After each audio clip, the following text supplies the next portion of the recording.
चित्तरा कारुण्याद्वय करा विज्ञाद दोषारा सबंधे जड जीव तारुणिवरा भूता कृताईधरा दातारा करुणंकरावरमते द्यावे विभुर्जरा वर्णीन रम्या स्थळ पवित्रा त्राता पिल्ल व्याघ्र विहार जाळी जाळी तयाचे अगस्पर्श दाणी दाणी तसा हो मज चक्रपाणी दाणी तसा हो मज चक्रपाणी सर्वज्ञ श्री चक्रधर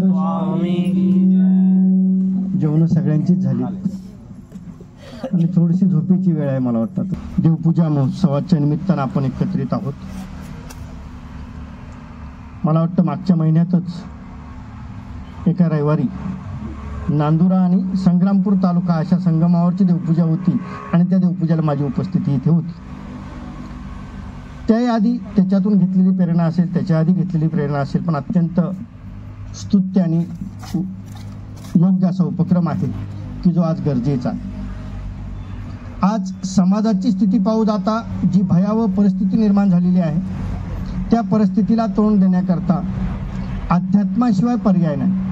मग ते वारकरी असतील, महानुभाव असतील, कुठलीही विचारधारा असू द्या, पण आध्यात्मिक विचारधारा ही खऱ्या अर्थानं प्रपंच तारू शकते, संसार तारू शकते, जीवन तारू शकते. आणि तुम्ही आपण सर्व जीवनाने जगत असताना त्या संसारात आहोत. संसाराचं महत्त्व सांगताना सुद्धा आमच्या देवाने सांगितलं की संसारासारखं दुसरं गोमटं नाही आहे. कारण संसारामध्ये पापमूळता, दुःखरूपता आणि अनित्यता या तीन गोष्टी जर नसत्या तर संसारासारखं गोमटं कशातच नाही आहे. संसारात सुद्धा गोमटं आहे, संसारात सुद्धा पुण्य आहे, पण इथं पापमूळता आहे, इथं दुःखरूपता आहे, इथं अनित्यता आहे. या तीन गोष्टी इथं आहेत आणि या तिन्ही गोष्टीचा नाश करण्याकरता भक्ती आपल्यातली वृद्धिंगत झाली पाहिजे आणि आपण ती वृद्धिंगत करून खऱ्या अर्थानं ईश्वरापर्यंत पोहोचलो पाहिजे. महानुभाव पंथाचं सांगितलं की खऱ्या अर्थानं महानुभाव पंथाबद्दल सांगत असताना इतर धर्मपंथांमध्ये सुद्धा देवी देवतादिक जे असतील त्यांचं महत्त्व सांगितलेलं आहे. परंतु इथं जे महत्त्व सांगितलं हे महत्त्व खऱ्या अर्थानं आपल्याला अच्युत्य जे पद आहे, ज्या पदातून पुन्हा एकदा पतन होणार नाही असं मोक्षाचं जे पद आहे, असं परमेश्वराचं जे पद आहे ते पद मिळणार आहे. उपदेशी आहात तुम्ही. 15 अध्याय प्रत्येक जण म्हणतो. 15 अध्यायातला 6 नंबरचा श्लोक आहे. न तद्भास येते सूर्य न शंखो न पावका यद गत्वा न निवर्तन्ते तद्धाम परमम मम. अर्जुनाला भगवंत गोपालकृष्ण सांगताना सांगतात की अर्जुना माझं धाम कसं आहे. न तद्भास येते सूर्य, जे असंख्य सूर्यानी प्रकाशित आहेत, लखलखीत आहे, असं माझं धाम आहे. पण तिथे गेल्यानंतर यद गत्वा न निवर्तन्ते तद्धाम परमम मम. तिथं जर एकदा तू आलास ना तर तुला वापस यायची गरज नाही. पण महानुभाव पंथ आपल्याला त्याच्याकरताच तर घ्यायचं आहे ना की आपण ज्या मनुष्य जन्मात आलेलो आहोत, या मनुष्य जन्माचं सार जर कोणतं असेल तर ती खऱ्या अर्थानं जन्ममरणाच्या या चक्रात मुक्त व्हायचं आहे. मग ते मुक्त कुठं होता येईल जर परमेश्वराची आपण भक्ती केली तर. आता पंथ घेत असताना बऱ्याचशा निगेटिव्ह गोष्टी आमच्यामध्ये येतात. नाही बाबा महानुभाव पंथाचं काम खूप कडक आहे, तिथं असा नियम आहे, तिथं तसा नियम आहे, एकाच देवाची भक्ती करावी लागते, नाही का. असंख्य प्रश्न तुमच्या डोक्यात आहेत किंवा जे नवीन उपदेश घ्यायला येतात त्यांच्या डोक्यामध्ये ते येतात किंवा ते घातल्या जातात. काहींच्या येतात, काहींना ते शिकवल्या जातं की नाही रे बाबा ते फार कडक आहे. मला सांगा नेमकं महानुभाव पंथात तुम्हाला कडक काय वाटलं. जीवनाला जर तुम्ही नेम जर लावला नाही, जीवनाला जर तुम्ही शिस्त लावली नाही तर तुमचं जीवनही जगणं असह्य होऊन जातं. मगाशी माधवभाऊनी सुंदर शब्दात तुम्हाला व्यसनाची गोष्ट सांगितली. आमच्या वनिताईंनी सुद्धा अगदी सुंदर शब्दात त्या सत्संगाचं, त्या संतांचं महत्त्व तुम्हाला सांगितलं. आणि म्हणून खऱ्या अर्थाने जर गरज कुठली असेल तर आपलं ध्येय ठरलं पाहिजे. आपलं ध्येयच ठरत नाही आणि आपलं ध्येय ठरत नाही म्हणून आपण आपल्या मुलाबाळांचं ध्येय ठरू शकत नाही. आपलं ध्येय असलं पाहिजे. मला जर पंथ घ्यायचा आहे तर मला माझा उद्धार करायचा म्हणून पंथ घ्यायचा आहे. आणि उद्धार जर कुठं होत असेल तर तो फक्त आणि फक्त महानुभाव पंथातच होऊ शकतो, इतर पंथात उद्धार नाही. कारण त्या देवी देवताधिक भक्तींची जी मीमांसा आहे ती इथं तुम्हाला सांगितल्यापेक्षा ती ज्ञानेश्वरी सुद्धा सांगितलेली आहे. तया पुण्याची पावटी सरे मग येऊ लागती माघारे. स्वर्गाचं फळ आम्हाला नको आहे, स्वर्गाबद्दलची वल्गना करत असताना ज्ञानेश्वर माऊलीने ज्ञानेश्वरीत सांगून ठेवलंय की तया पुण्याची पावटी सरे मग येऊ लागते माघारे. तिथलची पुण्याची जर कधी तुमची पावटी सरली, तिथलचं पुण्य तुमचं संपलं, तर तुम्हाला पुन्हा माघारी मृत्यूलोकात यावं लागणार आहे. आणि इथं असं आहे की इथं तुम्हाला माघं यायचं काम नाही आहे. इथं या परमेश्वराचं नाम जर तुमच्या मुखामध्ये असेल ना, तर नामेची प्राप्ती जीवा, तुम्ही प्राप्तीपर्यंत जाऊ शकता. तुम्हाला काही करायची गरज नाही. तुम्ही अगदी नितांत श्रद्धा फक्त त्या परमेश्वराच्या श्रीचरणावर समर्पित करण्याची गरज आहे.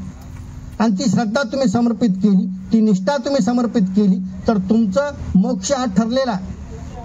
परंतु आमचं काय होतं की आम्हाला निगेटिव्हिटी जास्त मिळत असते. नाही बाबा, त्यांच्यामध्ये ते एकाच देवाची भक्ती करावी लागते. हो, एका देवाची भक्ती केल्याशिवाय मुक्ती नाही होऊ शकत. तुम्ही प्रापंचिक आहात. पहा, तुम्ही प्रतिवत्ता धर्म तुमच्यामध्ये खूप पाळला जात असतो. त्या स्त्रीने जर प्रतिवत्ता धर्माचं पालन केलं तर समाज तिचा सन्मान करत असतो. प्रतिवत्तेची तिला फळं होत असतात.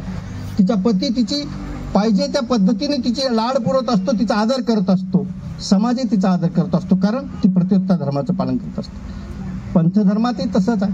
तुम्ही जर एकनिष्ठतेने एका पंथामध्ये एका देवाचे झालात, प्रतिवत्तेप्रमाणे जर तुम्ही एका देवाचं पालन केलं, तर तो देव नक्की तुम्हाला तारणार आहे. आपण मार्केटमध्ये फिरत असतो, व्यवहार करत असतो, नाही का?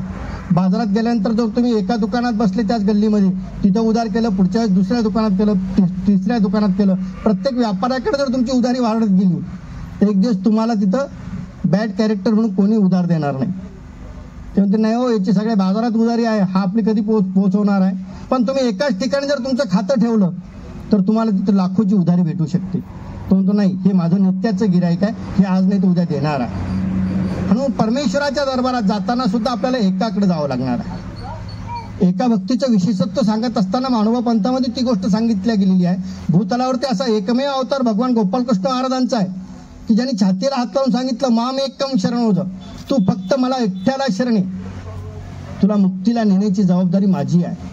एकमेव अवतार भगवान गोपालकृष्ण महाराजांचा आहे. आणि त्या श्रीकृष्ण भगवंताचे असलेले हे जे पंचकृष्ण अवतार आपल्याला सर्वज्ञ श्री चक्रधर महाराजांनी निरूपण केलेले आहे, त्या पंचकृष्णावरती आपली निष्ठा समर्पित करायची आहे. त्याला म्हटलं जातं महानुभाव पंथ. मग आता देवपूजेबद्दलचा विषय येईल. तुम्ही म्हणाल बाबा देवपूजा करावी लागते, तिथे कुठेतरी पाषाण असतात, त्या पाषाणावरती डोकं ठेवावं लागतं. मग मानवाचा देव काळा आहे, मला सांगा कोणता देव गोरा आहे? महादेवाच्या मंदिरात गेल्यानंतर पिंड गोरी आहे? नाही. पंढरपूरला गेले तर विठोबा गोरा आहे, तोही काळाच आहे. मग मानभावचा देव पुन्हा काळा म्हणायची काही गरज आली का? आता खऱ्या अर्थानं तो जो विशेष आहे ना, त्या विशेषाचं महत्व आम्हाला इथं खऱ्या अर्थानं शिकवलं जातं की ते विशेष म्हणजे काय, त्याला विशेष म्हटलं जातं, पाषाण नाही. ज्या पाषाणाला परमेश्वराचा चरणस्पर्श लागलेला आहे, त्या चरणस्पर्शाने पवित्र झालेला जो पाषाण आहे त्याला विशेष असं म्हटलं जातं. कारण विशेषत्वानं परमेश्वराने त्या ठिकाणी आपल्याकरता माया आणि कृपाशक्ती ठेवलेली आहे. ज्या मायेचे आणि कृपाशक्तीचं कार्य आपल्या मनोकामना पूर्ण करण्याकरता परमेश्वराने त्या पाषाणाच्या ठिकाणी चरणस्पर्श लागल्यामुळं खऱ्या अर्थानं तिथं ती परमेश्वराची निक्षेपल्या गेलेली माया आणि कृपाशक्ती आहे, तिला आपला नमस्कार होतो असतो. त्या पाषाणाला आपला नमस्कार होतो, काळ्या देवाला नाही. मानवा तत्वज्ञानात सांगितलं का नाही? मग तुम्ही अगदी नामदेवाकडे जा. अवचटे लागता चरण पवित्र होती पाषाण, ते नमस्कारती जे जन तेने पवित्रपणे. एकनाथी भागवतामध्ये नामदेवांची ओवी आहे. सहज जर कधी परमेश्वराचं सत्पुरुषाचं जर चरणस्पर्श लागला असेल तर त्या पाषाणाच्या ठिकाणी पवित्रपण येतं. आणि तिथं जर आपण नमस्कार केला तर त्यामुळे आपल्याला सुद्धा पावित्र्य येत असतं. आपलेही विचार बदलत असतात. पहा तुम्ही, ताईंनी तुम्हाला विचार बदलायला सांगितले. विचार कुठं बदलतात? विचार येतात मस्तकात. पण ते मस्तक आपलं नतमस्तक जोपर्यंत होत नाही तोपर्यंत आपले विचार बदलत नाही. आणि म्हणून त्याकरता तर मंदिरात यावं लागतं, त्याकरता तर सत्संगात यावं लागतं. त्यावेळेस आपण सत्संगात येऊ, ज्यावेळेस आपण मंदिरात येऊ त्यावेळेस आपल्यामध्ये परिवर्तन होणार आहे. कारण मंदिर आणि सत्संग ही परिवर्तनाची जागा आहे. पहा तुम्ही, इथे येत असताना तुम्ही घरून येताना नारळ आणला असेल, फळं आणली असतील, ते आणले, विडा आणला देवाला व्हायला, आणि विडा व्हायल्यानंतर बाबांनी तुम्हाला तो प्रसाद दिला आहे का नाही? तुम्ही आणताना नारळ आणलं होतं, फळ आणलं होतं, पण बाबांनी देताना काय सांगितलं? प्रसाद. जड आणलेल्या वस्तूचं प्रसादात रूपांतर करण्याची जागा मंदिर आहे. मग आमच्यासारख्या चेतन असलेल्या माणसात का परिवर्तन होत नाही? आमच्यातही झालं पाहिजे ना, आमच्याही विचारात परिवर्तन झालं पाहिजे. आम्हाला आमचा प्रपंच सुखाचा भाव वाटतो, पण आमचा प्रपंच सुखाचा कधी होणार आहे? आमची पुढची पिढी, आमची जी मुलं आहेत ती जर संस्कारित झाली तर आमचं म्हातारपण सुखात जाणार आहे. पहा तुम्ही, आज प्रत्येकाला 4 पुरुषार्थ पूर्ण करायचे आहेत. अर्थ, काम, मोक्ष, है की नाही? हे 4 पुरुषार्थ आपल्याला पूर्ण करायचे आहेत. पण त्यामधले अर्थ आणि काम या पुरुषार्थाच्या पाठीमागे आपण लागलेलो आहोत. धर्म आणि मोक्ष नावाचा जो पुरुषार्थ आहे तो आपण विसरत चाललेलो आहोत. पण मोक्ष या पुरुषार्थाची सुरुवात धर्माने जर कधी झाली ना तर खऱ्या अर्थानं आपला उद्धार होणार आहे. पण आपण काम आणि अर्थ या 2 गोष्टीच्या पाठीमागे आपली ससेलपट चालू आहे. अर्थ प्रत्येकाला गरजेचा आहे. आम्ही मुलांना शिकवण्याची तयारी सुरू केलेली. पहा तुम्ही, आता वेगळंच फॅड आलेलं आहे. मराठी मीडियमच्या शाळा बंद पडायला लागल्या, इंग्लिश मीडियम चालू झालं. अहो, ती पाश्चिमात्यांची संस्कृती आहे, आपली संस्कृती नाही. पाश्चिमात्यांची संस्कृती अंगीकरण्याचं आपल्याला एक वेगळं वेळ लागलेला आहे. तुम्हाला माहिती नसेल, गेल्या डिसेंबर महिन्यामध्ये एकादशीला ज्यावेळेस भगवद्गीता जयंती होती त्यावेळेस गीता जयंतीच्या वेळेस आपल्या घरामध्ये गीतापठण झालेलं नाहीये. पण अमेरिकेला एकाच वेळेला 10,000 लोक बसून गीतेचं पारायण करत होते. म्हणजे पाश्चिमात्यांना आपल्या संस्कृतीचे वेड लागले आणि आपल्याला वेड लागले पाश्चिमात्यांचं. इंग्लिश मीडियमची खऱ्या अर्थानं जर 12 कडी तुम्ही पाहायला सुरुवात केली ना, ए फॉर ऍपलने सुरुवात झालेली आहे, बरोबर आहे की नाही? पोरं आहे तिथे, पोरांच्या पाठ असत. ए फॉर ऍपलने इंग्लिशची 12 कडी सुरू होते. पण संपते कशाने? Z for zebra. खाण्याने सुरुवात झालेली 12 कडी शेवटी झेब्रा करून संपून टाकत असते. पण आमची मराठीची 12 कडी पहा तुम्ही कशी आहे. अज्ञानाने सुरुवात झाली, ज्ञानाने संपली. अने सुरुवात होते, शेवटी ज्ञेय येतं, ज्ञानाने संपत्ती आहे. आमच्या संस्कृतीत सगळं काही आहे हो. आमच्या हिंदू तत्वज्ञानात सर्व काही आहे, आमच्या पंथात सर्व काही आहे. पण म्हणतात ना, तुझे आहे तुझ्यापाशी परंतु जागा विसरलासी, जागा भुललासी. सगळं आपल्याजवळ आहे पण आपलं आपल्याला कळत नाही आहे. इंग्लिश मीडियम मध्ये गेल्यानंतर मुलांचं भवितव्य घडणार आहे. ते अर्थ कमवण्याकरता पक्के होतील, पण ते इतके पक्के होतात ना, आपण त्यांना फक्त लायक करण्याच्या मागे लागलेलो आहोत. पण ते इतके लायक होतात की मग म्हातारपणी ते तुम्हाला नालायक म्हणतात. तुम्हाला काहीच कळत नाही म्हणतात तर पोरं नालायक. आपण त्यांना फक्त लायक नका करू, त्यांना खऱ्या अर्थाने धर्माने सदृढ करा. त्यांच्यामध्ये धर्म होता. धर्माने जर त्यांची सुरुवात झाली ना तर त्यांच्यामध्ये खऱ्या अर्थानं तुमच्याला अध्यात्म दिसणार आहे. आणि त्यांच्यातलं अध्यात्म आपल्याला जर पाहायचं असेल तर पहा तुम्ही, आता गेल्या कितीतरी वर्षापासून ज्या राम मंदिराचा वाद संपूर्ण जगभर चाललेला होता तो आता मिटला नाही का. पण त्या रामासारखा पोरगा असावा प्रत्येकाला वाटतं का नाही? मग तो मानवापंथी असेल त्यालाही वाटतं, जो नसेल त्यालाही वाटतं. कारण रामासारखा आज्ञाधारक पोरगा आपला असला पाहिजे, कृष्णासारखा पोरगा आज्ञाधारक आपला असला पाहिजे. पण रामकृष्णासारखा पोरगा आज्ञाधारक कधी घडणार आहे? राष्ट्रमाता जिजाऊंनी आम्हाला छत्रपती घडून दाखवलेले आहेत. पहा तुम्ही, आपण आपले मुलं घडू शकतो. का नाही घडू शकत? आपण प्रत्येक गोष्ट करू शकतो. आपण माणूस काय करू शकत नाही? आज माणूस चंद्रावरती जाऊन पोहोचला. जी अमेरिका जी इतके दिवस प्रत्येक यान पाठवण्याची तयारी करत होते ते यान भारताने पाठवलं. भारतामध्ये विद्वत्ता आहे, बुद्धिमत्ता आहे, सर्व आहे. परंतु स्वतःचा उद्धार करण्याकरता लागणारी ती बुद्धी आपल्याजवळ नाही आहे. आपण त्या बुद्धीचा वेगळ्या दृष्टीने वापर करतो आहोत. पण त्या बुद्धीचा जर आपण खऱ्या अर्थानं धर्माकरता प्रपंचाकरता वापर केला, आमच्या स्वामींचं सूत्र आहे, व्यवहाराची बुद्धी धर्मी उपयोगात आहे. तुमच्या ठिकाणी व्यवहाराची बुद्धी आहे पण ती धर्माच्या ठिकाणी उपयोगी असली पाहिजे. यांनी या देवपूजेचा जो उपक्रम घेतला यातनं एकच घडणार आहे, तुम्ही महिन्याच्या एका रविवारी फक्त भेटणार आहात. पण भेटल्यामुळे तुमच्या प्रत्येकामध्ये विचाराची देवाणघेवाण घेतली जाणार. येणारे कोणी संत असतील त्या संतांकडनं तुम्हाला ज्ञानार्जन मिळणार आहे. येणारी जी देवपूजा असेल त्या देवपूजा ठिकाणी तुमचं मस्तक ठेवलं जाणार आहे. तुम्हाला ती देवपूजा सहजगत्या तुमच्या घरापर्यंत येऊन नमस्कारता येणार आहे आणि तुमच्या मुलांपर्यंत तुम्हाला धर्म पोहोचवता येणार आहे.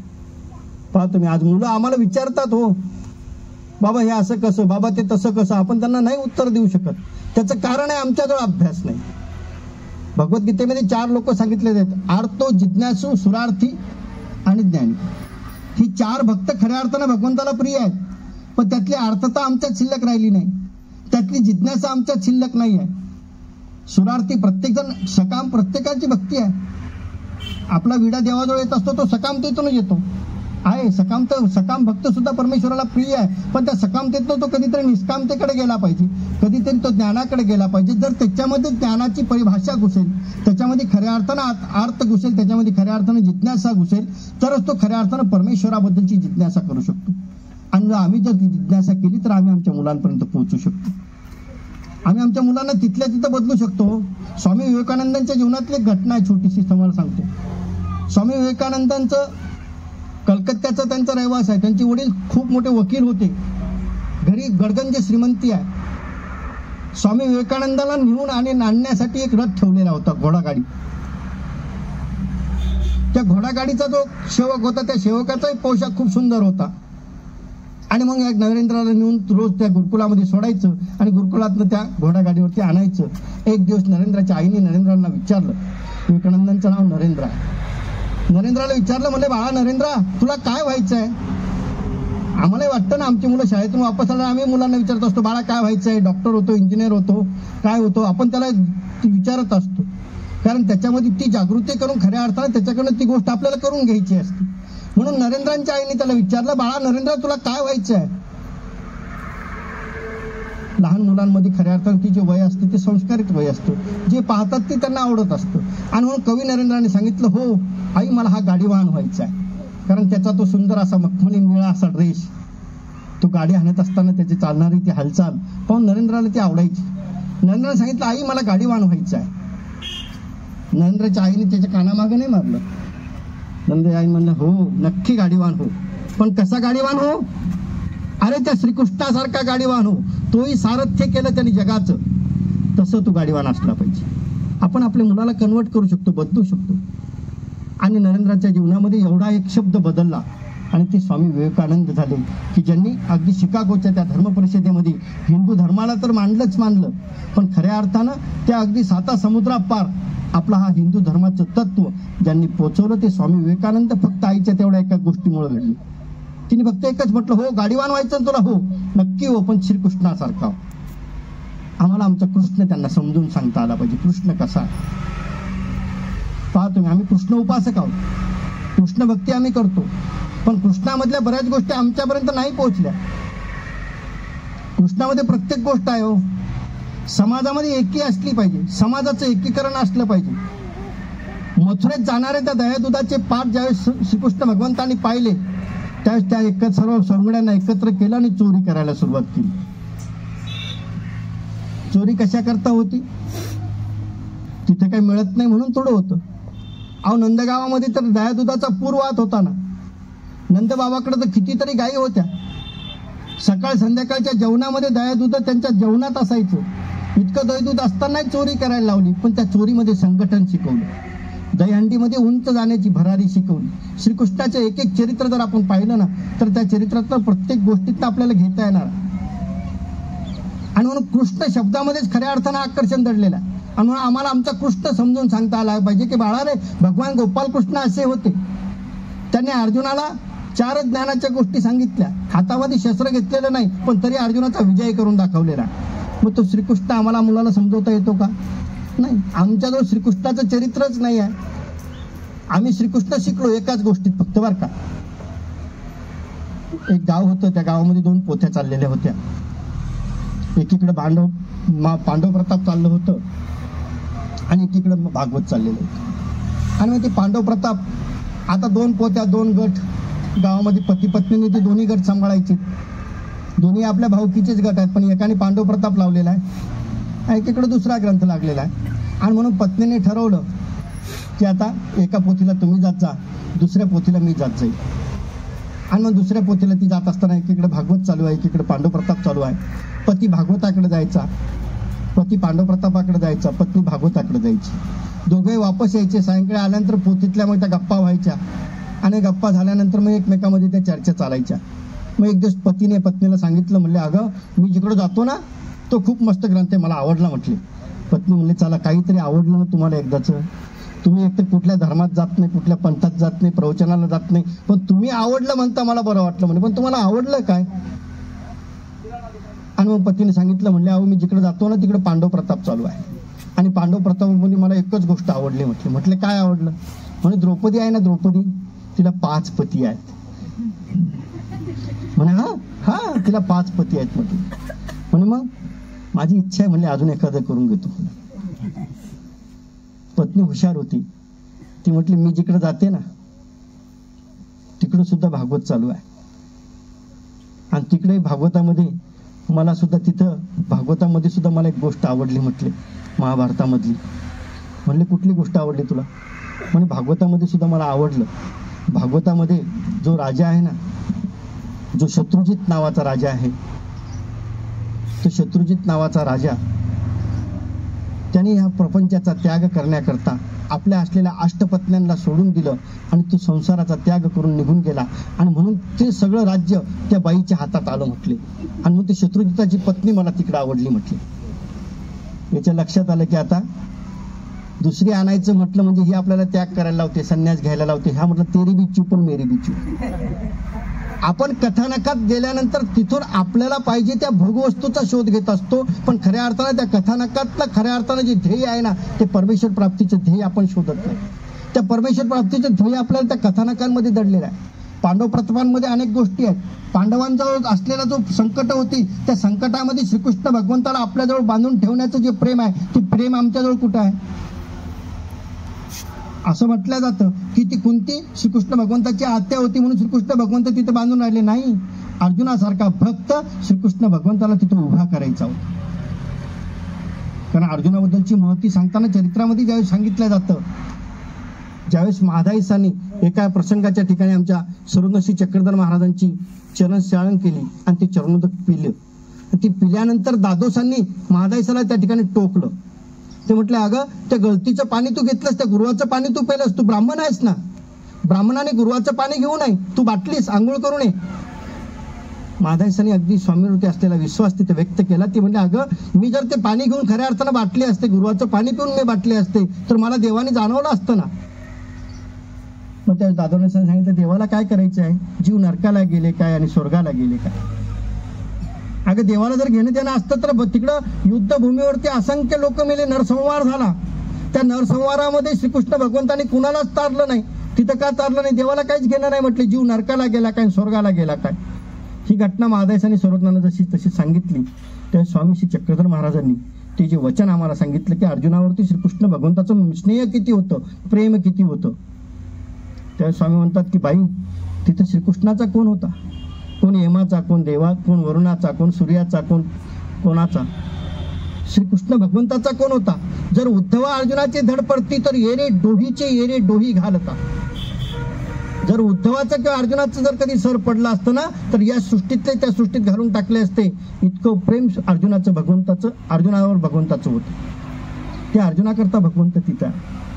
आणि म्हणून तो श्रीकृष्ण खऱ्या अर्थानं जर समजून घ्यायचा असेल, आपल्या जीवनामध्ये उतरवायचं असेल, तर त्या श्रीकृष्ण चरित्राकडे आपल्याला मुलांना न्यावं लागणार आहे. त्या श्रीकृष्णाच्या प्रत्येक चरित्रामध्ये एक एक गोष्ट दडलेली आहे. पहा तुम्ही, त्या गोपगड्यांसोबत खेळत असताना श्रीकृष्ण भगवंत जायचे. गेल्यानंतर असलेल्या त्या शिदोऱ्या, त्या असलेल्या काला नदी तीरावरती एकत्र यायचे, सर्वांच्या शिदोऱ्या एकत्र करायचे, तो काला करायचा आणि तो काला एकत्र भगवंतांनी करायचा आणि तो काला सगळ्या सौंगड्याला स्वतः वाटायचा. आणि वाटल्यानंतर मग सांगितलं की आता हात धुण्याकरता यमुनेकडे जायचं नाही, यमुनेत कोणी हात धुवायचे नाही. म्हटले का? नाही, हात धुवायचे नाही, हात इकडे मागे पुसून घ्यायचे. आता श्रीकृष्ण भगवंतांनी सांगितलं, सगळ्यांनी ऐकलं. पण त्या मागचं कारण असं होतं की त्या भगवंताचा तो जो प्रसाद आहे, तो जो काला आहे, तो प्रसाद घेण्याकरता देवता तिथं जलचराच्या रूपामध्ये असायच्या त्या यमुनेच्या तीरावर. त्या देवतेला फायदा होऊ नये म्हणून भगवंतांनी यांना शिकवलं की ते हात पाठीमागं पुसायचे. हा गोपाळ काल्याचा जो एकत्र खाणं पाण्याचा जो विषय आहे, तो भगवंतांनी त्या आपल्या गोपाळ काळ्याच्या लीलेमध्ये केलेला आहे. आणि मग आपल्याला महिन्याच्या काठी एकत्र यायचं आहे. मग इथं आता मी तर म्हणेल पुढचा विडा बाळूभाऊंनी घेतला, त्याच्या पुढचा विडा अजून कोणी घेणार असेल, परंतु याही पेक्षा पण कोणीतरी विडा घेऊन तिथं जाऊन प्रत्येकाला जीव घातल्यापेक्षा आपण आपल्या शिदोरी आणून सुद्धा एकत्र कार्यक्रम करू शकतो. शिदोरी कार्यक्रम सुद्धा आपला होऊ शकतो. प्रत्येकाचं एकत्र येणं सुद्धा होऊ शकतं आणि प्रत्येकाच्या घरचं जेवण आपलं एकत्र एकमेकामध्ये सुद्धा काढलं जाऊ शकतं. तो गोपाळ काल्याचा महोत्सव सुद्धा आपल्याला देवपूजा महोत्सवात करता येणार आहे. काही काही गावांमध्ये एकटंच घर आहे, तिथं आता 200-250 लोकांची व्यवस्था करायची आहे. पुढे तुम्हाला आता वर्षभर हा कार्यक्रम चालवायचा आहे, पावसाळ्याचे दिवस आहे, अशा वेळेस नाही शक्य होणार. त्यावेळेस तुम्ही तो शिदोरी कार्यक्रम सुद्धा करू शकता. आणि गोपाळ कालेचा हाही लीळा आपल्याला तिथं आठवता येणार आहे की भगवंताने सुद्धा हा गोपाळ काला केला. कारण आपण कोण आहोत? आम्हाला एक शब्द म्हटला जातो. पहा तुम्ही, तुमच्यातले बरेच लोक सत्संगाला गेले असतील, नसतील गेले तरी सुद्धा आमच्याला एक शब्द प्रत्येकापर्यंत पोहोचलेला आहे, तो म्हणजे अच्युत गोत्र. कारण तुम्ही आपण खऱ्या अर्थाने त्या ईश्वराचे अच्युत गोत्र आहोत. अच्युत म्हणजे ज्याला खऱ्या अर्थानं च्युत नाही, ज्याला पतन नाही, असा जे अच्युत गोत्र आहे ते परमेश्वराचे गोत्र आहे. तुम्ही आपण सगळे एका देवाचे आहोत, एका धर्माचे आहोत. या न्यायानं आपण सर्व गुरु भावंड आहोत. आणि म्हणून आपण एकत्र येऊन जर कधी शिद्री खाली गोपाळकाल्याची लीळा जर आठवली तर नक्कीच आपल्याला तो द्वापारातला आनंद तर मिळणार नाही, पण आपल्याला एकत्र शिद्री खाऊन आपल्या विचाराची दिवाणघेवाण आपल्यामध्ये करता येणार आहे. आणि म्हणून त्याकरता ही देवपूजा महोत्सव तुम्ही जो चालू केला हा खऱ्या अर्थानं मी सुरुवातीला म्हटलं स्तुत्य उपक्रम आहे. त्यातला आपण सुरुवातीला पाहत होता आता विशेष. हा विशेष आपल्या प्रत्येकाच्या घरामध्ये आहे. तुमच्यातले बरेच उपदेशी आहेत, बऱ्याचांचा उपदेश बाकी असेल, पण उपदेश प्रत्येकाला घ्यावा लागणार आहे. का घ्यावा लागणार आहे? तो मानवा पंथाचाच घ्यावा लागेल असं नाही. तुम्ही कुठल्याही धर्मपंथात गेला तर गुरु करावा लागतो. कारण गुरुशिवाय ज्ञान नाही, गुरुशिवाय मोक्ष नाही, आणि गुरु हा करावाच लागतो, आहे का नाही? आमच्या चरित्रामध्ये एक घटना येऊन जाते. देमाईसा आणि लखुबाईसा या दोघी मैत्रिणी आहेत. पैठणची घटना आहे. आणि पैठणला देमाईसाच्या मनामध्ये हीच गोष्ट बसलेली आहे की आता मला गुरु करायचा आहे. आणि म्हणून गुरु करण्याकरता पैठणला एका मठामध्ये जाते. ती ज्या वेगाने त्या मठात जाते त्याच वेगाने बाहेर येते. आणि बाहेर आल्यानंतर आपल्या मैत्रिणीला म्हणजे लखुबाईसाला भेटते आणि तिला सांगते की म्हटलं अगं मी गुरु करण्याकरता गेले होते, पण यांना मी गुरु करू कसं? यांच्याजवळ बसता येत नाही, यांच्याजवळ उठता येत नाही. म्हणे अगं काय झालं? कारण ती गेली होती वामदेवाच्या गुंफेमध्ये. वामदेव ही नग्न पंथाची संन्यासी होती. अंगावरती त्यांच्या कुठलाही कपडा नाही. ते म्हणे मी तर स्त्री आहे आणि स्त्रीने परक्या नग्न पुरुषाच्या समोर बसायचं कसं? त्यांना गुरु म्हणायचं कसं? मग लखुबाईसाने तिला सांगितलं अगं तुला गुरु जर करायचं असेल ना तर भोगावतीला जा, तिथं श्री चांगदेवराव गोसावी आहे. आणि मग देमाईसा भोगावतीला आली. तिथं आमच्या स्वामींना भेटली. आणि स्वामींना भेटल्यानंतर लखुबाईसाने सांगितलं म्हणली जीजी हिला गुरु करायचा आहे. त्या स्वामीने आमच्या पंथाची महती सांगितली. ते म्हटले बाई हा विश्वास पंथ नाही. हा पंथ जो आहे ना मानवा पंथ हा विश्वास पंथ नाही आहे. मी सांगतो की तुम्हाला आधीच्या कोण्या वक्त्यांनी सांगितलं असेल, आधी कुठल्या बाबाने सांगितलं असेल म्हणून तुम्ही विश्वास ठेवायचा, असा हा विश्वास पंथ नाही. हा प्रतीत पंथ की देवती. हा पंथ कसा आहे? हा प्रतीत पंथ आहे. याची तुम्ही प्रतीती घेतली पाहिजे, याचा तुम्ही अनुभव घेतला पाहिजे. कारण या पंथात आल्यानंतर, या धर्मात आल्यानंतर तुमचा उद्धार कसा होणार आहे याचा अनुभव तुमच्या गाठीशी असल्याशिवाय, तुमच्या पदरी असल्याशिवाय तुम्ही हा पंथ स्वीकारू शकत नाही. नाही तर गुरु तर प्रत्येक जण करणार आहे. गुरु कसे आहेत माहितीये का? गुरु करता आमच्या पंथामध्ये एक म्हण आहे, पाणी पिना छान के गुरु करना पहिचान के, है की नाही? आपण उपदेशी मानवा साधक काय करतो? पाणी गाळून पित असतो. म्हणून आपल्यामध्ये म्हण काय? पाणी पिना छान के गुरु करना पहिचान के. नाही तर गुरुची महती आम्हाला चरित्रामध्ये आमच्या स्वामींनी सांगितली कसे कसे गुरु होते. पूर्वी गावाच्या बाहेर गुरुकुला असायची. आणि मग या गावाच्या बाहेर असलेल्या गुरुकुलातले 2 विद्यार्थी गावामध्ये आलेले होते. गावामध्ये आलेल्या 2 विद्यार्थ्यांनी एक प्राणी पाहिला. तो प्राणी यांनी कधीच त्या गावाच्या बाहेर पाहिला नव्हता. गावाच्या त्या कडेसरेला तो प्राणी फिरत होता. या दोघांनी तो पाहिला. एकाने सांगितलं गजक्षयो, हत्तीचं छोटं रूप आहे. एका शिष्याने सांगितलं मूषक वृत्ती, उंदराचं मोठं रूप आहे. दोघांची भांडणं चालू झाले. जोपर्यंत संवाद होता, संवादाचं रूपांतर वादात झालं. आणि मग दोघांचा निर्णय लागत नव्हता. दोघांनी सांगितलं आता आपल्याकडून जर निर्णय लागत नसेल तर याचा निर्णय कोण देणार आहे? आपले गुरु देतील. आणि मग दोघांनी त्या प्राण्याची उचलबांगडी केली. एकाने पुढचे पाय धरले, एकाने मागचे पाय धरले. उचलून तो प्राणी नेला आणि आपल्या गुरुच्या पुढे नेऊन टाकला. आणि गुरुजीला सांगितलं, म्हटले गुरुजी मी म्हणतो हा गजक्षय आहे, हा म्हणतो हा मूषक वृद्धी आहे, तुम्ही सांगा हा नेमकं काय आहे? गुरुजी म्हणतात अरे मूर्खांनो, तुम्हाला माझ्या प्रसादाने एवढंही कळत नाही, हा चक्रवाक पक्षी आहे. प्राणी होतं डुकराचं पिल्लू. स्वामी म्हणतात की बाई गुरु असे हे दोघं तरी जमिनीवर होते. यांनी डुक्कर पाहिलंच नाही म्हणून एक गजक्षय म्हणायचा, हत्तीचं छोटं रूप म्हणायचा, एक मूषक वृत्ती म्हणायचा, उंदराचं मोठं रूप म्हणायचा. हे दोघं जमिनीवर होते. पण यांचे गुरु जाऊन पोहोचले कुठं? डायरेक्ट पक्ष आकाशामध्ये. हा चक्रवाक पक्षी आहे. म्हटले माझ्या कृपेने तुम्हाला एवढंही कळत नाही, मग असा गुरु काय कामाचा होणार आहे? आणि म्हणून स्वामी म्हणतात की बाई अशी गुरु करू नका. तुम्हाला गुरु जर करायचा असेल, तुम्हाला पंथ जर स्वीकारायचा असेल तर तुम्ही कुठला पंथ स्वीकारला पाहिजे? प्रतीत पंथ की देवी. ज्या पंथाची तुम्हाला खऱ्या अर्थानं प्रतीती आली पाहिजे, अनुभव आला पाहिजे, की जिथं तुम्ही स्वतः नामस्मरण केल्यामुळं, तुम्ही स्वतः देवपूजा केल्यामुळं, तुम्ही स्वतः अन्नदान केल्यामुळं तुम्हाला मिळणारा जो फायदा आहे तो तुमचा फायदा तुम्हाला मिळणारा. पत्नीने केलेला धर्म पत्नी करता असेल, पतीने केलेला धर्म पती करता असेल. पहा तुम्ही स्मृतिस्थळामध्ये अनेक उदाहरणं येतात. मागच्या मी स्मृतिस्थळाच्या बरेच तुम्हाला स्मृती सांगून गेलो. आणि म्हणून त्या स्मृतीस्थळामध्ये जर आपण पाहिलं तर तो प्रत्येकाचा धर्म प्रत्येकापर्यंत जाणार आहे. आणि म्हणून तो धर्म आपल्याला घेत असताना खऱ्या अर्थानं आपण जिज्ञासेने घेतला पाहिजे की माझा उद्धार कुठल्या धर्मानं होणार आहे. माझा उद्धार माझ्या पूर्वजांनी घेतलेल्या धर्माने नक्कीच होणार आहे, कारण माझ्या पूर्वजांचा उद्धार झालेला आहे. पहा तुम्ही, आम्ही दुकानात गेल्यानंतर कपडा घेत असताना, साधा कपडा घेत असताना सुद्धा विचार करतो. 4-4 वेळेला त्या कपड्याची पोत पाहत असतो ना आपण, जो वर्षात 6 महिन्यात 10 वर्षात फाटणारच आहे. पण तरी सुद्धा तो कपडा घेताना आपण विचार करतो, पण धर्म घेताना करतो का? कुठेतरी एक बाबा येतो, तो सांगतो मी इतका मोठा आहे, मी स्वतःच देव आहे की नाही? स्वतःच राम सांगताना असा राम येऊनच गेलेला आहे तुमच्या डोक्यात सगळ्यांच्या. असा कुठं राम असतो? राम कसा आहे? राम रामायणात पाहायला पाहिजे. रामाबद्दल सांगताना सुद्धा सर्वज्ञांनी सांगितलंय सूत्रपाठामध्ये, राम शुद्ध सत्वाचा अवतार, सात्विक विचारसरणीचा असलेला तो विग्रह आहे. पहा तुम्ही, रामायणामध्ये सुद्धा अनेक प्रसंग आहेत.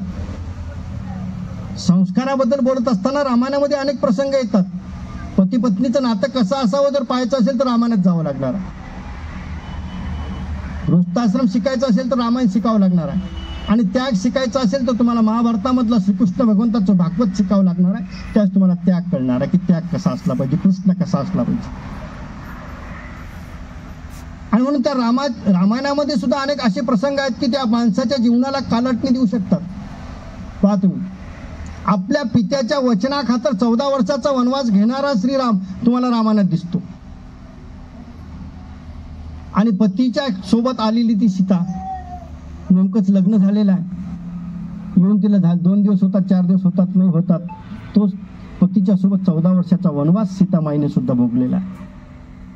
आताची सीता असती तर सांगितलं असतं तुमचा आमचा काय संबंध, मी तर तुमची प्रॉपर्टी पाहून आले होते, तुम्ही तर लगेच निघाले जंगलात, जा तुमचं तुम्हाला जायचं. तर गेली असती का आताची सीता सोबत? नसती गेली. ती त्रेतायुगातली सीता होती, ज्या सीतेचं महत्व सुद्धा सर्वज्ञांनी सूत्रपाठात सांगितलेलं आहे. किती सौंदर्य होतं सीतामाईचं. त्रेती सीतावरवी संपूर्ण 16 लक्षाच्या त्रेतायुगामध्ये सीतामाईसारखं सौंदर्य कुणाचंच नाही. त्रेती सीतावरवी पूर्ण युगामध्ये सीतेसारखं सौंदर्य कुठंच नाही आहे. द्वापारी श्रीकृष्ण चक्रवर्ती बरवी, द्वापारामध्ये श्रीकृष्ण भगवंतासारखं सौंदर्य कुठंच नाही आहे. आणि कलियुगी हे बरवी सर्वज्ञ श्री चक्रधर महाराजांसारखं सौंदर्य कलियुगात सुद्धा कुठंच नाही आहे.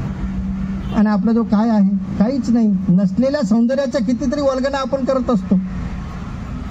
आणि म्हणून त्या सीतामाईच्या मध्ये असलेला त्याग किती महत्वाचा आहे, त्या श्रीरामामध्ये पित्याचा आदर किती महत्वाचा आहे, हे आम्हाला रामायणात शिकता येणार आहे. म्हणून हे रामकृष्णाच्या गोष्टी मुलांना सांगा ना, तुम्ही त्यांच्यापर्यंत धर्म पोहोचवा ना. आम्ही आमचे राष्ट्रपुरुष त्यांच्यापर्यंत पोहोचवले नाही. पहा तुम्ही, 4थीच्या इतिहासाच्या पुस्तकात जाऊन पहा, आम्हाला छत्रपती किती आहे, 2 पानाचे. मदर टेरेसा आणून सांगितली, काय काम आहे आम्हाला मदर टेरेसेचं? तो अल्लाउद्दीन खिलजी आणून सांगितलं, काय काम आहे ते अल्लाउद्दीन खिलजीचं? आम्हाला नाही सांगितलं. आम्हाला छत्रपती सांगितला नाही, संभाजी सांगितला नाही. संभाजीचं चरित्र सांगताना आम्हाला एका शब्दात सांगून टाकलं, संभाजी रंगेल होते आणि रग्गेल होते. पण संभाजी वयाच्या 16व्या वर्षी 16 ग्रंथ लिहू शकतात, हे हा संभाजीची बुद्धिमत्ता आम्ही आमच्या मुलांपर्यंत आली नाही, आमच्यापर्यंत आलेली नाही. वयाच्या 16व्या वर्षी 16 ग्रंथ ज्याचे संस्कृत मधले तयार आहेत. छत्रपती शिवाजी महाराजांपेक्षा कितीतरी युद्ध संभाजीने जिंकलेले आहेत, हे आम्हाला माहितीच नाही. त्या संभाजीला शिवाजी महाराजांनी घडवलंय कसं हो? पहा तुम्ही, आम्ही आमच्या पोराला नेतो, कुठं नेतो? मामाच्या गावाला, मावशीच्या गावाला. छत्रपतीला, संभाजीला घेऊन छत्रपती कुठे गेले? आग्र्याला. 12-14 वर्षाचं वय आहे संभाजीचं. त्या वयात आग्र्याला घेऊन पोहोचलेले छत्रपती महाराज, शिवाजी महाराज. आणि आग्र्याला नुसतं नेलं नाही तर आग्र्याला सोडून आले, त्यांना स्वतः पळून आलेले आहेत. शत्रूच्या दाढेत आपल्या 12 वर्षाच्या पोराला सोडून देण्याची हिंमत कुठल्या पित्यात असेल?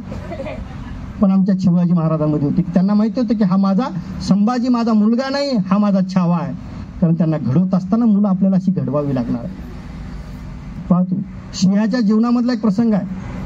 सिंह ज्यावेळेस पिल्लं जन्माला घालतो ना, त्या जन्माला घातलेल्या त्या पिलाला ती सिंह काय करत असते माहिती तुम्हाला? ते सिंहीने खऱ्या अर्थानं ते पिलं जन्माला घातल्यानंतर ते मूल जन्माला घातल्या ते पिलू, त्या पिलापासून ती 200 ते 400 मीटर लांब निघून जाते. आणि मग ते मूल कसं तरी धडपडत उठत असतं. मग एक उठतं हळूहळू चालत आईकडे जाण्याचा प्रयत्न करतो, दुसरं उठतं हळूहळू चालत जाण्याचा प्रयत्न करतं, तिसरं उठतं जाण्याचा प्रयत्न करतं. पण ते नुकतेच जन्माला आलेली मुलं असतात, जन्माला आलेली बाळं असतात, सगळे उठू शकत नाही. त्यातलं जे तिच्यापर्यंत येऊन पोहोचतं ना ती त्याला सोडून देते, पण जे उठूच शकत नाही ती परत सीन वापस फिरते त्या 200 पावलांपर्यंत आणि वापस जाऊन त्या पिलाचा एका क्षणात घोट घेऊन टाकते. तुम्हाला नुकतंच जन्माला घातलेल्या पिलाचा घोट घेणारी आई तुम्हाला किती मोठी वाटते बाबा? मी तसं नाही म्हणत, पण खऱ्या अर्थानं तिचा विचार मोठा आहे. तिने सांगितलं की बाळा तू सिंह म्हणून जन्माला आलास, तुला या जंगलाचा राजा व्हायचा आहे आणि तू जन्माला आल्यानंतर जर तू तुझ्या पायावर उभा राहू शकत नसतील तर तुझा जन्म व्यर्थ आहे, तू मेलेला चांगला. तिच्या एका मिनिटात ती घोट घेऊन टाकत असते. म्हणून आपल्याला आपली मुलं जन्माला घालत असताना आपण त्यांना जन्माला घातले, प्रापंचिक सुख देत असतो, सोयी देत असतो, सगळ्या गोष्टी देणार आहोत. तुमची प्रॉपर्टी याच्यानंतर मुलाची होणार आहे, पण तुमचा धर्म मुलांचा झाला पाहिजे. जर मुलांचा धर्म होईल तर ती प्रॉपर्टी खऱ्या अर्थाने टिकणार आहे. पहा तुम्ही मगाशी माधवभाऊन तुम्हाला उदाहरण सांगितलं त्या पिंपळगावचं, म्हणे बाबा आमची प्रॉपर्टीच कमी झाली नाही का? कारण मुलं दुर्व्यसनी झाली नाही. आज मुलं दुर्व्यसनी होत आहेत. उपदेशांच्या घरामध्ये सुद्धा अगदी आम्ही गेल्यानंतर आम्हाला म्हणावं लागतं याला उपदेश दिला का? ते म्हणतात नाही बाबा अजून तो लहान आहे, राहू द्या, अजून 13व्याला जावं लागतं, वर्ष 7ला जावं लागतं, पोरगा जाईल, पोरगी जाईल, कोणतरी जाईल, त्याचं नंतर पाहू. पोरीला सुद्धा उपदेश द्यायला आम्ही घाबरतो. नाही बाबा तिला जर नवरा चांगला भेटला नाही तर, म्हणजे आमचा देवावरती विश्वास पहा किती आहे. आमचा देवावर इतका विश्वास गाढ पाहिजे ना की नाही तिला चांगलाच पती भेटणार आहे, तिला चांगलंच घर भेटणार आहे, तिला उपदेश देऊन टाका. तिचे वयाची 16 वर्षे 12 वर्षे का वाया घालायची? ती 12-15 वर्ष तुमच्या घरात वाढत असते, ती लहानपणापासून पाहत असते, ती देवपूजा करत असते, देवपूजेचं स्नान करत असते, देवपूजा करत असताना येणाऱ्या साधू संतांना पाहत असते. आणि मग ती जर कधी एखाद्या दारुड्याच्या घरी जात असेल, एखाद्या खाणाऱ्या पिणाऱ्याच्या घरी जात असेल तर तिच्या मनावरचे ते बिंबलेले संस्कार कुठे जाणार आहेत? ते जाऊ शकत नाही. म्हणून तिला जर तुम्ही उपदेश दिला तर तिला नक्की पती चांगला भेटणार आहे, कारण आमचा विश्वास देवावरती तितका गाढ असला पाहिजे. आम्ही आज मुलांना उपदेश द्यायला सुद्धा घाबरतो. का घाबरतो? कारण आमचाच अभ्यास नाही, आम्हीच वाचन कमी करून टाकले. आता तर फेसबुक व्हॉट्सअपच्या माध्यमातून प्रत्येक गोष्ट तुमच्यापर्यंत पोहोचते आहे. सकाळी अगदी 7 वाजता ऑनलाईन पोथ्या चालू झालेल्या आहेत. कोरोना कालखंडामध्ये ऑनलाईन बरेचसे चॅनल चालू झालेत आपल्या पंथाचे.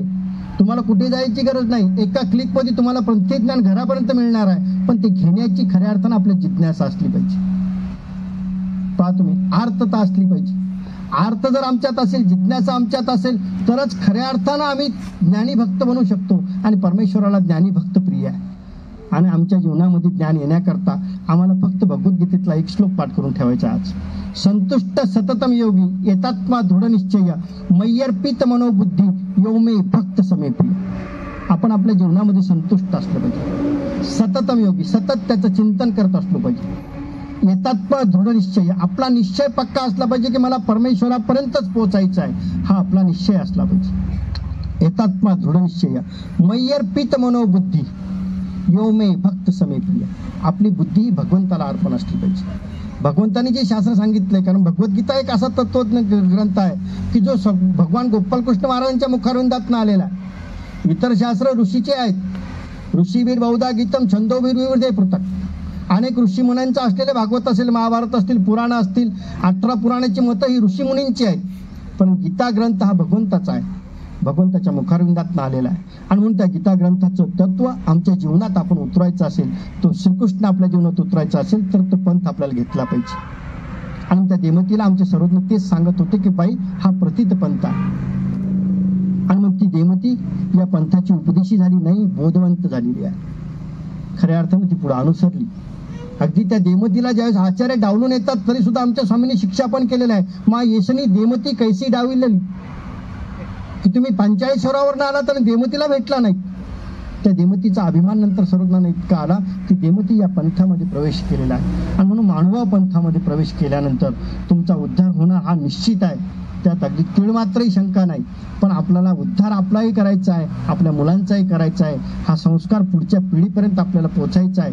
आणि म्हणून मानवा पंथाबद्दल असलेल्या ज्या काही शंका असतील त्या शंका नक्की तुम्हाला आज मी सोपा उपक्रम सांगून टाकतो. पुढच्या भेटीला मी असेलच नसेल. जर मी त्यांना सांगितलं जर कोणी नसतील बाबा तर मला बोलवा, मी नक्की येणार. कारण या प्रत्येक गोष्टीमध्ये माधवभाऊंना माहिती आहे या प्रत्येक गोष्टीमध्ये अगदी नांदुरा मोताळा तालुक्यामध्ये फिरत असताना माधवभाऊंचे नेहमी फोन मला असायचे आणि त्यांच्या योगात तर बऱ्याच वेळा त्या भागात येणं झालेलं आहे. आणि म्हणून तुम्हालाही ज्या दिवशी कोणी बाबा भेटत नसतील त्या दिवशी मी नक्की फोन करा, मी तुमच्यामध्ये उपस्थित असेल. परंतु सोपी गोष्ट तुम्हाला सांगून जातो की तुमच्या मनात असलेले प्रश्न तुम्ही आज इथं विचारणार नाही. प्रत्येकाच्या डोक्यात वेगवेगळे प्रश्न घुसलेले आहेत, पण तुम्ही इथं कोणी मुक्त होणार नाही, विचारणार नाही. म्हणून सोपं काम सांगतो, तुम्ही घरी गेल्यानंतर एक वही घ्यायची आहे. तुम्हाला जेव्हा केव्हाही प्रश्न आठवेल तो लिहून काढायचा आणि पुढच्या वेळेला आल्यानंतर सत्संगामध्ये तो उभं राहून धाडसानं तो विचारायचा. कारण तुम्ही एकट्याने विचारलेला प्रश्न तुमच्या 100-50 लोकांपर्यंत त्याचं उत्तर पोहोचणार आहे, तुमचंही समाधान होणार आहे आणि 50 लोकांच्याही मनामध्ये तो प्रश्न जर घर करत असेल तर नक्की त्याचं उत्तर त्यांना भेटणार आहे. कारण आपली सुरुवात आहे. मगाशी आम्हाला दाभाडे भाऊन सांगितलं, म्हणजे बाबा आमचा पहिलाच रविवार आहे. मी म्हणाल नाही, हा पहिला नाही, हा पहिल्यापेक्षाही मोठा रविवार आपल्याला जर करायचा असेल तर प्रत्येकाने तनामनामध्ये ठरवा की नाही, इथून पुढचे येणारे रविवार, तिसरा रविवार, महिन्याचा तिसरा रविवार हा संग्रापूर आणि आमच्या जळगाव जामोद तालुक्याचा आम्ही इतका मोठा करू की अगदी नांदुरा मोताळा तालुक्याच्या लोकांना वाटलं पाहिजे की आपल्यापासून सुरुवात झालेला खऱ्या अर्थानं वृक्ष जर कुठं वाढला असेल तर संग्रापूर आणि जळगाव जामोद तालुक्यात वाढलेला. आणि म्हणून तुम्हा सर्वांमधली ती जिज्ञासा जागृत व्हावी आणि ही देवपूजा वृद्धिंगत होऊन खऱ्या अर्थाने हिचा वृक्ष फोफावावा ही साधनदात्याच्या चरणी विनम्र अशी प्रार्थना करतो. यानंतर एक 15 ते 20 मिनिटं तुम्हा सर्वांना थोडीशी शांतता याकरता देतो की तुम्हाला जी प्रश्न विचारायचे ते विचारा. कारण बोलायचं म्हटलं की आम्ही लोक बोलत राहतो, शब्दाला शब्द येत राहतो, आम्ही बोलत राहतो. त्याहीपेक्षा 15 ते 20 मिनिटं आपण इथं शंका समाधानाचा कार्यक्रम घेऊ आणि त्यानंतर हा कार्यक्रम संपणार आहे. म्हणून एकदा पंचकृष्णाचा जयघोष करू. नक्की विचारा. श्री गोपाल कृष्ण महाराज की जय.